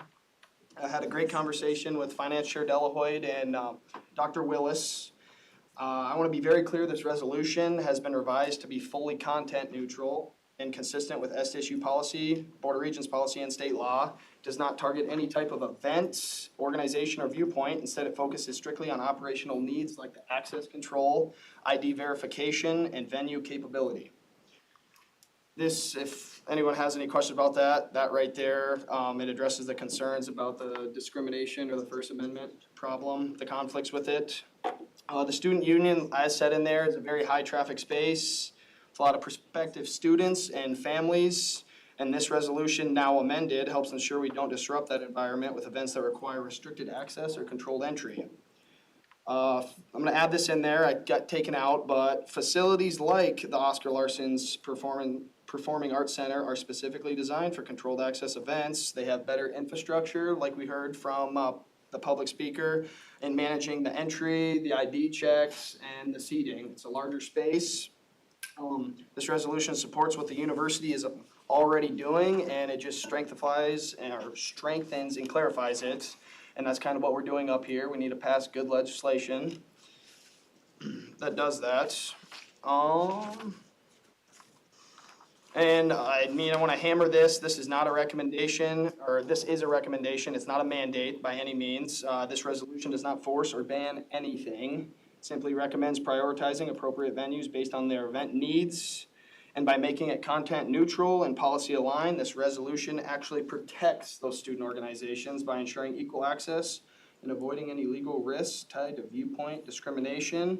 At the end of the day, this is a common sense approach. It improves safety, protects access to shared spaces, and aligns fully with the university policy. Further discussion? Unified Council.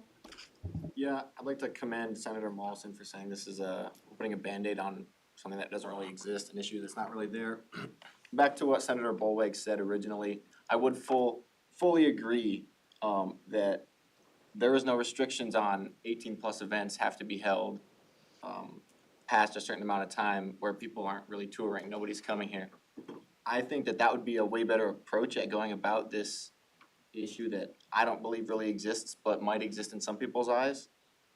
So I recommend you guys go about it like that, and I would encourage you to vote nay against this. Further discussion?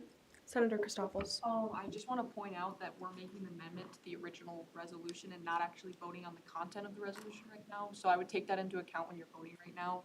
We're not voting on the actual content, we're just voting on the fact that this is getting changed to reflect state law. So I think it's a good thing that we change this to make sure that we are in accordance with state law, because we have to follow it either way.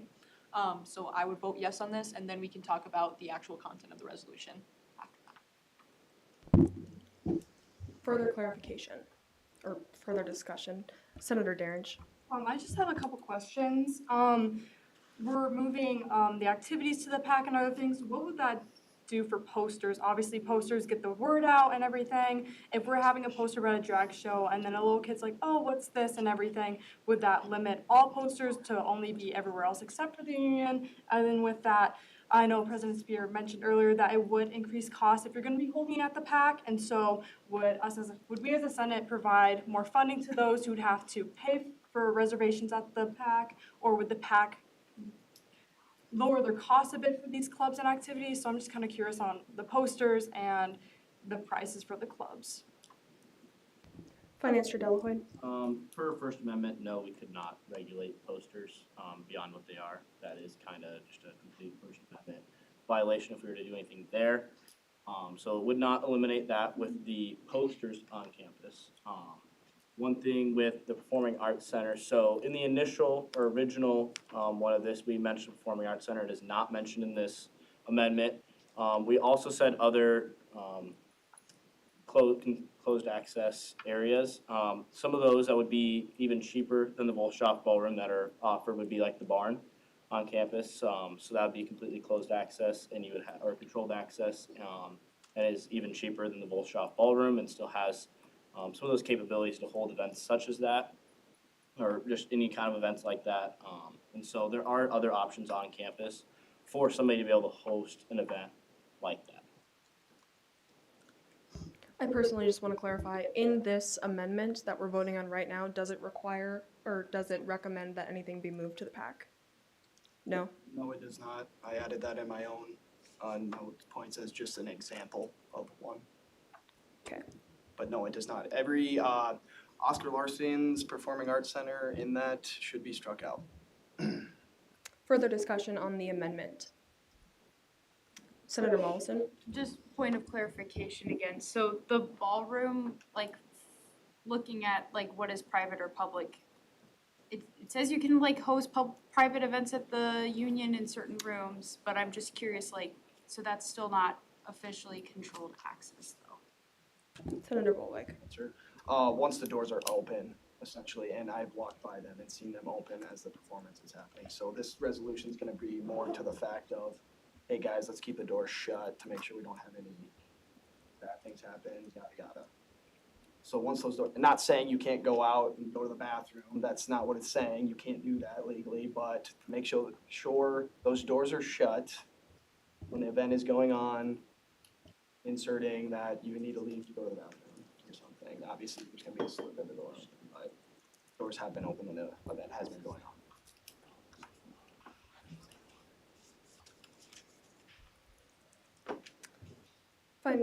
Finance Chair Delahoy. Only other comment I'd make on that is in this, so current controlled access, per state law and stuff, can be a little fuzzy, just on what is defined as controlled access and stuff. And so, something like the VBR can be controlled access if it's done correctly. If it's not done correctly, it can also be something that is very not controlled access. And so, just with the nature of having those glass windows and stuff and it not being in a separate building, makes it a little bit harder for that controlled access and for somebody that is walking by to be exposed to that. And so with this, it's just asking to follow state law a little bit closer, which does specify controlled access. I should not be able to experience anything by just simply walking by. So even if that is somebody going to the bathroom or something and they open the door, I still shouldn't be exposed to any of that. So maybe having a curtain up or something like that, blocking off the windows of it so that somebody that's walking by is not just all of a sudden exposed to material such as that, because that would then violate state law. Chief of Staff Peterson. I just have a question for clarification for whoever wants to answer it. I've never booked a room for a club, but when booking the Volstorf Ballroom, is that not different than the Breezeway? Because those to me are two separate rooms, and you may have booked the ballroom, but maybe not the Breezeway. So even though there are windows in the Breezeway, there are not windows in the ballroom. So if someone wants to answer that. Finance Chair Delahoy. If you book the ballroom and you book the full ballroom, the breezeway is then no longer available to be booked. And so then you inadvertently aren't booking the breezeway, but you do get the breezeway then as part of your reservation because you cannot have the breezeway reserved separately if the entire ballroom is reserved.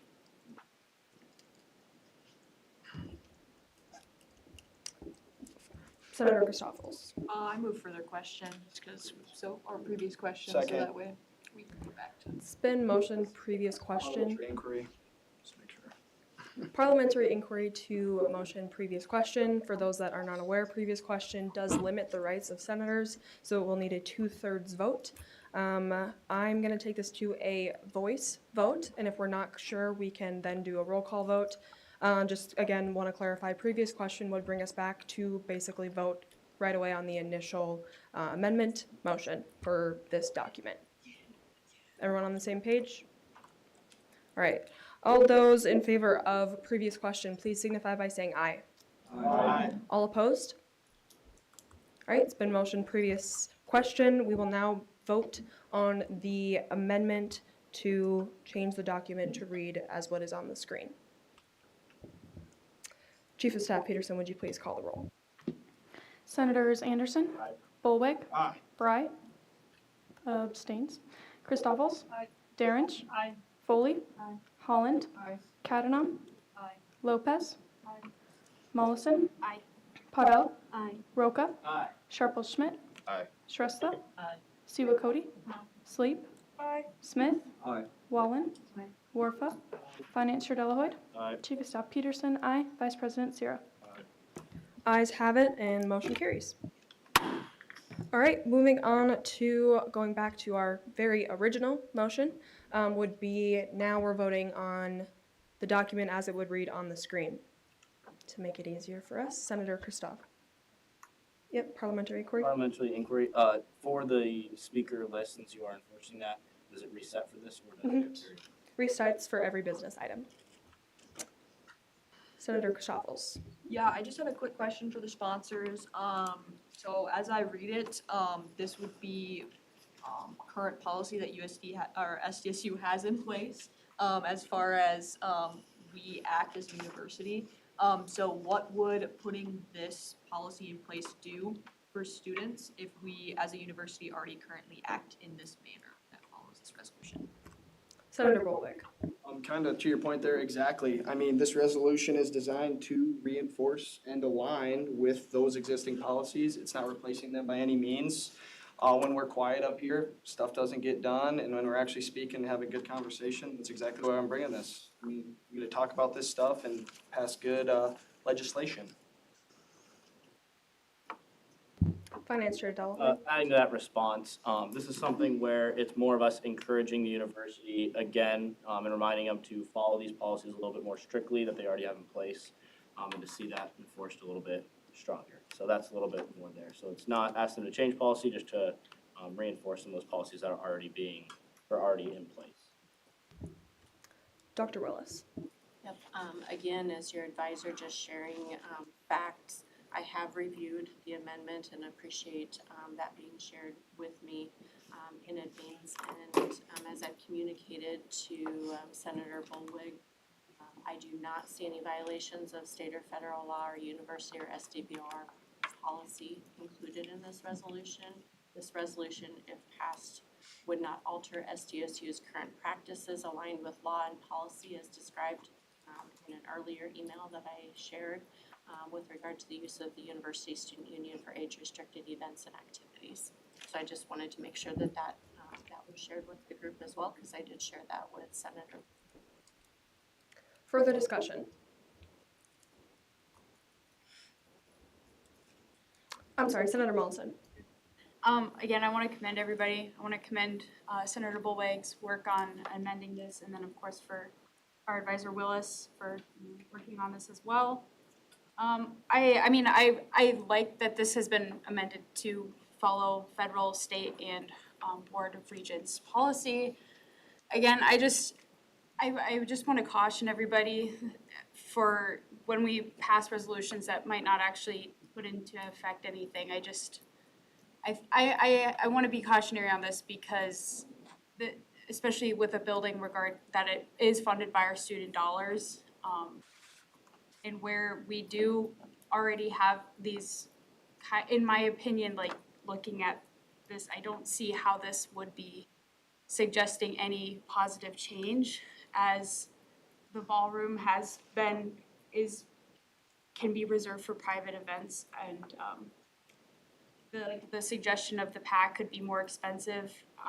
Right now, we're just seeing a really decline in student engagement overall in our university clubs and organizations, and I would just hate to put anything further that might hinder student engagement with our amazing groups that we have on campus, whether you want to go to a drag show or not. I just feel like we just need to be able to being the voice of the students, help pass or not pass legislation that would actually benefit the body and encourage students to go to events and create events. And I just see that this is putting another, like I said, a Band-Aid on something that doesn't need fixing, and just kind of putting another curtain that could cause some turmoil with that. So I would just vote nay on this if I were you. Senator Anderson. Yeah, again, this resolution, again, better this way amended.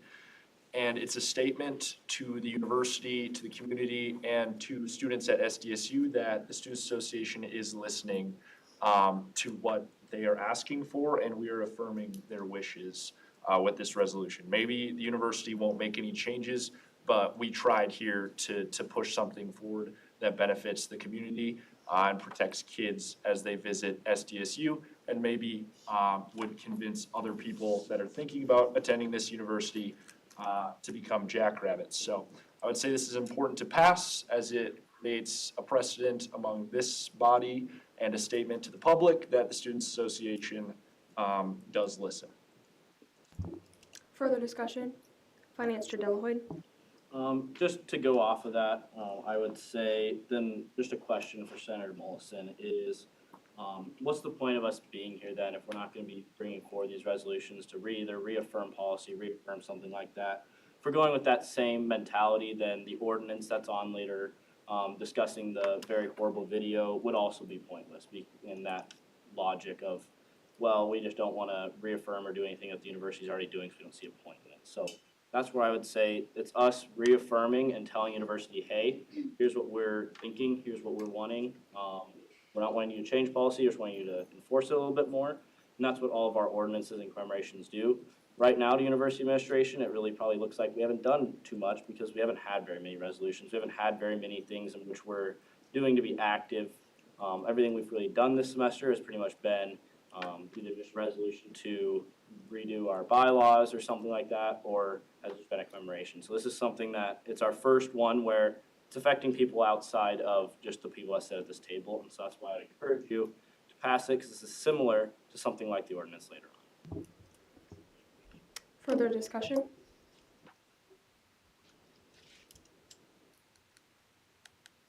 Okay. Seeing none, we will take this to a roll call vote, again as the amended version. Chief of Staff Peterson, would you please call the roll?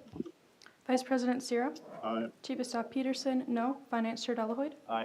Senators Warfa. Aye. Wallen. Aye. Smith. Aye. Sleep. Aye. Siwa Cody. Aye. Shrestha. Aye. Sharples Schmidt. Aye. Roca. Aye. Paudel. Aye. Mollison. Nay. Lopez. Nay. Katanen. No. Holland. Aye. Foley. Aye. Derenge. Aye. Christoffels. Abstain. Bry abstains. Bullweg. Aye. Anderson. Aye. Ayes have it, and resolution passes.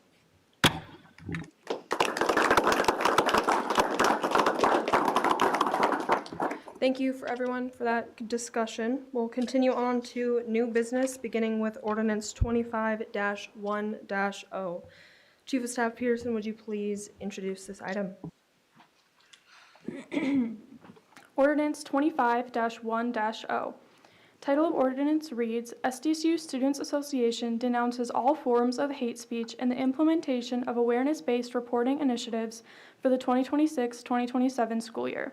Prime sponsor is Finance Chair Delahoyd. Sponsors include President Spear, Vice President Sierra, Chief of Staff Peterson, Government Affairs Chair Hunt, Communications Chair Ringenberg, Diversity Liaison Alex, Senators Mullison, Cadenham, Lopez, Warfa, Bulwig, Derringe, Anderson, Christoffels, and Sharples-Schmidt. Would anyone request this item be read in full? Senator Mollison? So moved. It has been requested. Ordinance 25-1-0. Title of ordinance reads, SDSU Students Association denounces all forms of hate speech and the implementation of awareness-based reporting initiatives for the 2026-2027 school year. Whereas recent events involving hate speech and offensive language have garnered significant attention across television, newspapers, and social media, casting a light on issues that affect the safety and belonging of our student body. And whereas the South Dakota State University Students Association recognizes that while regional tolerances for certain language may vary, such rhetoric has no place within our academic community. And whereas we acknowledge the student body's historical lack of decisive action regarding these issues, and that past ignorance or a lack of formal reporting does not justify continued silence. And whereas the 14th Amendment of the United States Constitution guarantees equal protection to all individuals, a principle that the Students Association holds as a cornerstone for a fair and inclusive campus environment. And whereas the Office of Student Affairs and Enrollment Management's Jack Stand Together initiative represents a vital, fundamental, and necessary step toward unity, education, and the proactive dismantling of discriminatory behaviors. And whereas the SDSU Students Association explicitly states that such behaviors are not tolerated now, nor will they be tolerated in the future, regardless of any perceived understanding of the intent behind such events. Be it ordained that the Students Association formally declares that hate speech and discriminatory actions are unacceptable. We hold ourselves and our peers to a standard that transcends regional biases, prioritizing the dignity of every student. Be it further ordained that when situations of bias or hate speech arise, the Students Association commits to increased advocacy for the affected groups. We strongly encourage all individuals to speak up and formally report instances of hate speech through official university channels to ensure a transparent record of campus climate. Be it further ordained that the Students Association encourages the university administration to hold a firm line against discriminatory actions and to issue a clear public statement outlining accountability and the potential consequences for such conduct. We urge the university to implement more robust instruction and orientation modules focused on addressing and preventing these events. Be it further ordained that the SDSU Students Association officially endorses and encourages all students to attend the Office of Student Affairs and Enrollment Management's Jack Stand Together events. These gatherings serve as the primary vehicle for raising awareness and fostering the empathy necessary to prevent future instances of hate. Be it finally ordained that the SDSU Students Association denounces all forms of hate speech, standing firm and steadfast in upholding the promise and the pledge of equal protection under the 14th Amendment to the United States Constitution, committing to change from a legacy of silence toward a future defined by active, intentional advocacy, fully endorsing the Jack Stand Together initiative, that we call upon the university to implement rigorous and comprehensive educational standards and clear consequences for discriminatory actions, ensuring that within the next year and for the duration of this ordinance, every student feels empowered to report injustice and stand in unity against hate. Being that this is new business, we will vote on it next week. Any procedural discussion? Finance Chair Delahoyd. I will say there will be a slight amendment to it next week, just with some different wording things after some discussion with university partners. Further procedural discussion? Okay. Moving on to new business item B, resolution 25-9-R. Chief of Staff Peterson, would you please introduce this item? Resolution 25-9-R. Title of resolution reads, the South Dakota State Students Association resolution to require faculty chaperones to be housed on the same property as students during study abroad trips. Prime sponsor is Senator Anderson. Sponsors include Senator Bollweg, Finance Chair Delahoyd, Senators Sharples-Schmidt, and Roca. Would anyone request this item be read in full? Seeing none, any procedural questions? Senator Anderson. Yeah, just to kind of give you guys an idea where I'm coming from on this resolution. This one just came out of the blue to me. I've never been on a study abroad trip, but I was in a class where the topic kind of got shifted to study abroad and the experiences that previous students have had within my constituency. And there was a concern among students who have gone on study abroad trips that their advisors were staying in hotel rooms that were far from where they were staying in the city, specifically Paris in this instance. Those students who had this experience had a maintenance issue with sewage that was backing up and actually flooded their entire hostel that they were staying in. It was about 3 a.m. in Paris. They could not reach their faculty. Maintenance at that building would not fix the problem because the room was under that faculty. And then this person had to go walk at night at 3 a.m. in Paris, multiple blocks to reach that hotel where the faculty was staying. And obviously that hotel will not give you the room number of a person once you get the front desk. So no communication there. Also important if there was an emergency and faculty has emergency contact information. If anything were to happen, faculty should be readily available to students while abroad. May have a slight amendment next week that further just better defines the same property as it's outlined in that first title. Thank you, Senator Roca. But any other concerns, please let me know. Senator Anderson, I know at the very end it recommends this be forwarded to several agencies on campus. Have you talked to any representatives from those? No, this would be the statement right here.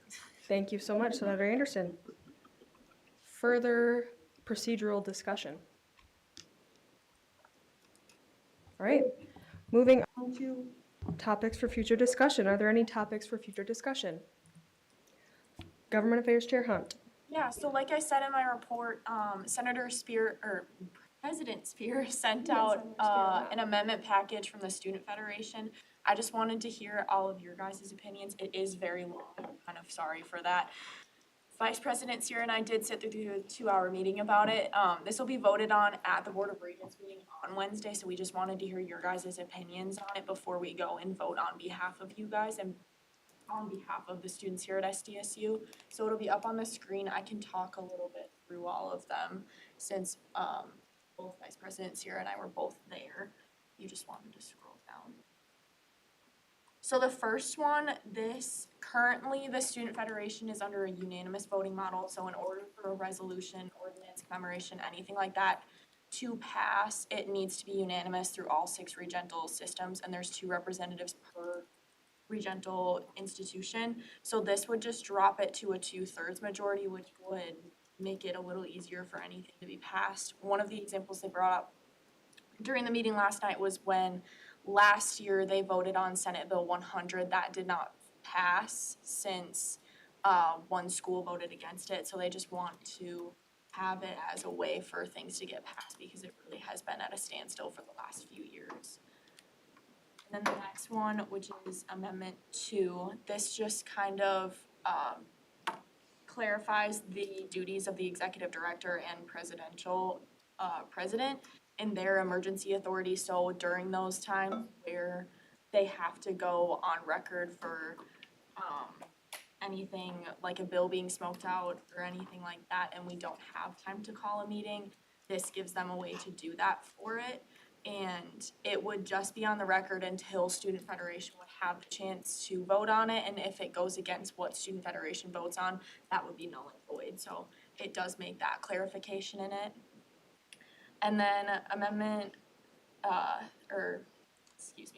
Yes, Amendment 3 is just the vice presidential role expansion. This just clarifies a lot of it because currently our vice president has been doing all of these duties. It just kind of makes it like, hey, this is his job and this is what he's actually doing situation. So it's more of a cleanup thing.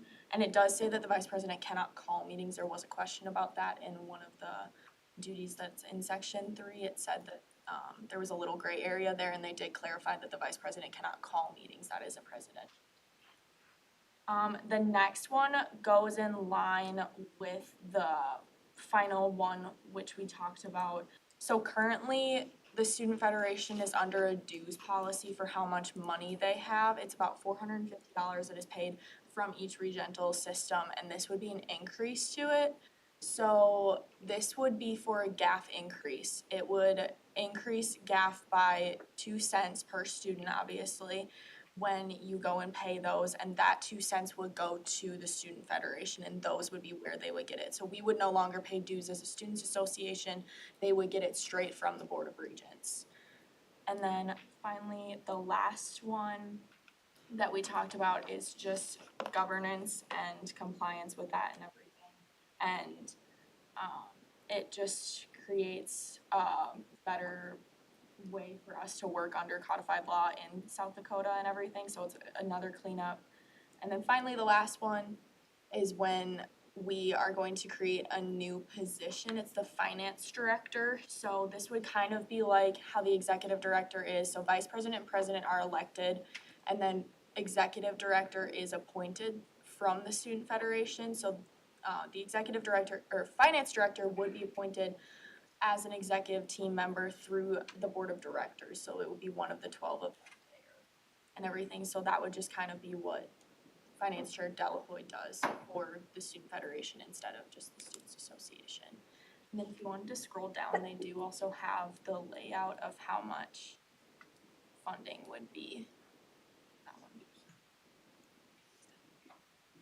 Right here. So I know that was a lot of information, but if you guys have any questions or comments, I'd love to hear them before we do go vote on this on Wednesday. Senator Christopoulos. Just a quick question, is this Wednesday the vote, or is it the first reading of this? As of last night's meeting, it was an official Zoom meeting, so it was treated as the first reading. However, to my knowledge, it was determined that if a vote is not comfortable to happen on Wednesday, it will not. Finance Chair Delahoy. One thing I'm just gonna point out to the Senate for a quick discussion on this. As you see here on the bottom, they talk about a 2 cent increase. That'd be a 2 cent increase to everybody's total tuition that you pay for per credit hour. So instead of paying the 51 whatever, it'd be 51 plus 2 cents. So it would be a total increase. What it does is it takes instead of us paying our $400 that we pay each year to the Student Federation or the Student Federation, we'd end up paying quite a bit more. But in this resolution package, there's not something that would give us more representation. Since we are the largest institution, we'd be paying a lot more money, but we would not be getting more votes or more sway in this. As a university, that would then be paying a lot less due to a lot less students. So just something to throw out there for you guys to just consider on this package. Vice President Sierra. Yep, to put this in perspective, that 2 cents, it's about $2.40 over, if you're doing a major for 120 credits, credit hours, it'd be about $2.40. Overall, they have a pretty small budget with the $450 coming from each institution. Those of you that went to SHED this year, it was pretty fancy, fancier than most years. It also costs a lot more than most years. So this is, their goal with this is to be able to have good run SHED meetings, I guess, with Student Federation, have the governor there in future years, stuff like that. 10,000 may be a little bit much, but it's at this point in time, it's a talking point. They brought it forward to us to get everybody's viewpoints. It'll be discussed with the Board of Regents at a roundtable tomorrow. Likely not going into effect this year, but maybe potentially next year. It would need a unanimous support from all 6 regentral institutions, which would most likely come from their student association, student governments, supported by a student survey from each institution. Chief of Staff Peterson. If you guys are looking for feedback specifically on the cent amendment with the 2 cents, I personally don't like that. I think that there is maybe a better way that they can go about in getting more money to put on a better shed. So if you guys have any questions, I can answer them. But yeah, I don't like that. Senator Christophilus. Just a question for Finance Chair Delahoy. Do you know when that 2% increase, like obviously SDSU will be paying a lot more, in proportion to other schools, do you know then will like benefits from Student Federation be spread out accordingly? Like does SDSU, like we send more people to the shed, we do that kind of stuff? Does that match the fees that we pay? Yielded to Government Affairs Chair Hunt. Yeah, so that was a discussion last night, especially with the unanimous voting amendment as well, of whether USD and SDSU or the larger schools would have an increased membership at the Student Federation level. And from what we heard, most of the schools were against it.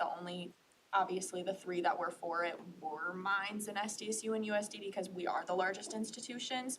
So currently, right now, that is not an option because we would need Student Federation to agree on that to increase our membership for it. So currently, no, there would not be a change on how many people from SDSU or USD would be represented there. Senator Sleep.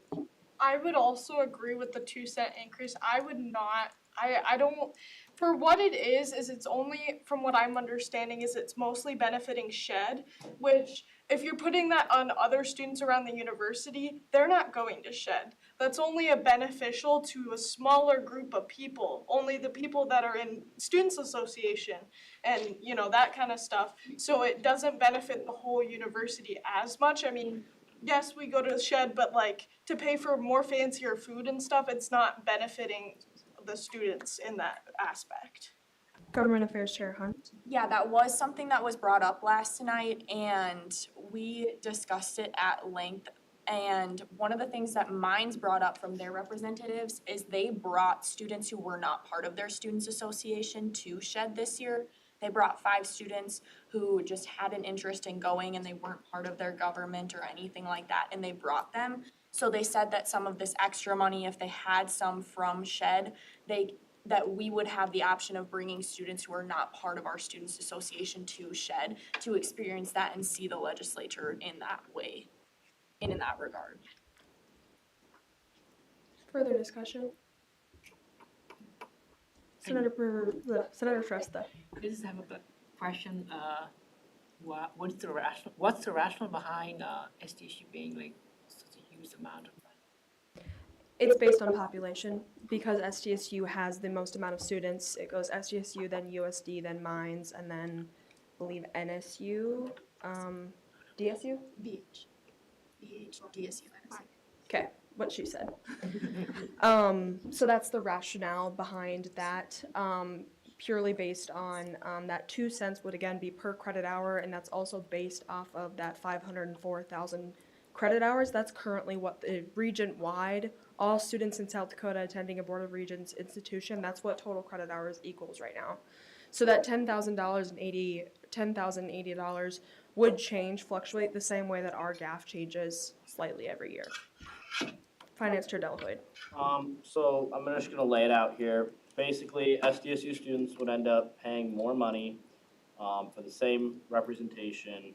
So we're really gonna be paying more money not to necessarily get anything else directly through this, instead of just having every institution maybe pay more money for SHED or maybe pay per attendees for SHED. So there's more total money spent by SDSU students for not currently any extra representation at the table.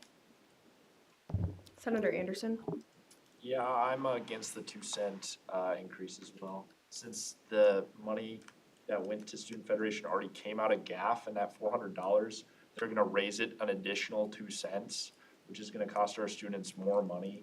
And I hate it when we look at GAF and we're like, we need to raise it for XYZ, it's only 2 cents, it's only 3 cents, it's only 4 cents. But all those things pile up, right? You look at this, it's a small number, right? It's only $2 that students are gonna be paying. But we do this every time we look at GAF, it's only 2 cents.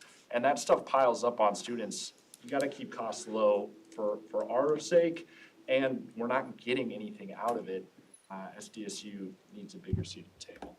Senator Christoffels. My question would be to probably Governor Hunt is there plans for the future if this does pass to, and possibly the 2/3 vote pass, that we would increase the number of like attendees to Student Federation meetings and we would get more of a representation at those meetings?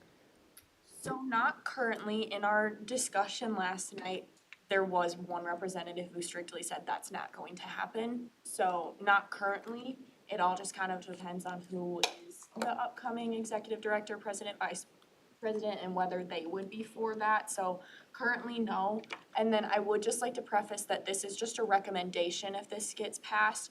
And if it does go to the regental level, it would likely not get passed until fiscal year 28 because obviously fiscal year 27 is being voted on in May. So this would be a whole year discussion with the regental system. It would not get passed this year.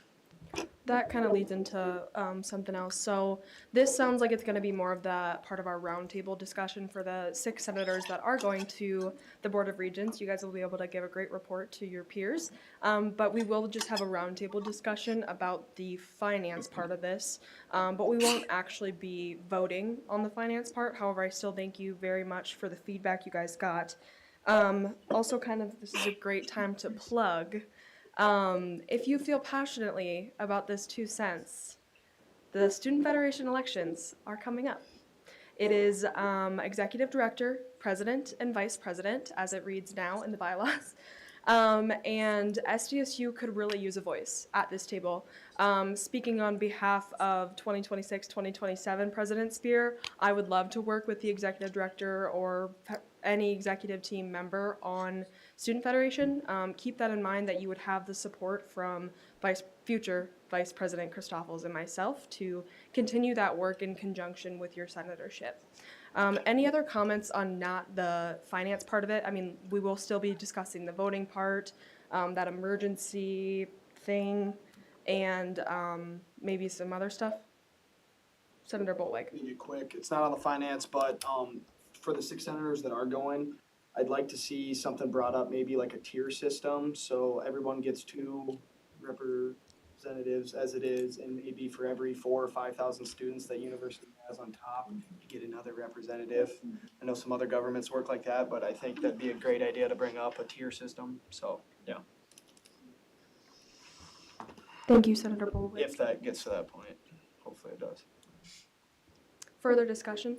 Dr. Willis? I will just add that if you know of someone that doesn't currently sit on Students Association, but would be a really great leader for Student Federation, there's no rule that says that our Student Federation leadership has to come from a Students Association body. And so we have had executive directors, presidents, vice presidents of Student Federation that aren't acting senators.